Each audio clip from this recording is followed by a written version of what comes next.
Are you familiar with other plans in the past for this land prior to the current plan for St. Paul's?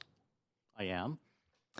The reason I'm asking is I was involved going back to the mid-'90s in a plan to put a film studio on the place, which in fact IBI Group was involved with at the time. And we were looking at use of the land, which was largely industrial, but partially looked at some live-work at the time.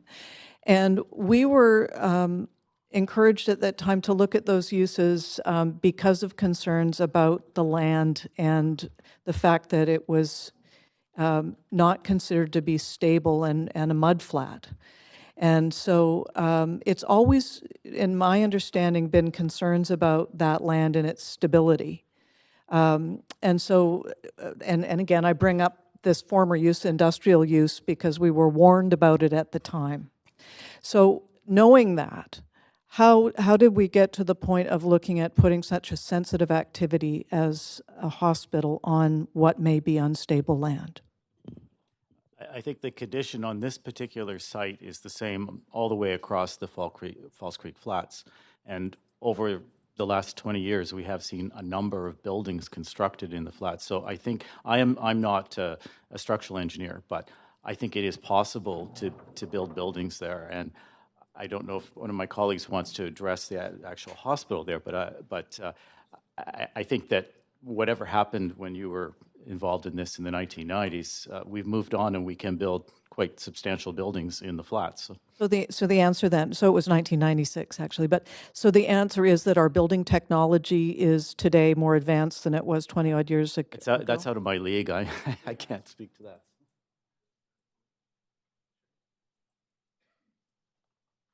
Hello, I'm Marc Dagneau with PHC. Senior manager with our design build team with PHC. We have structural engineers and geotechnical engineers working on our project. And we've modeled it.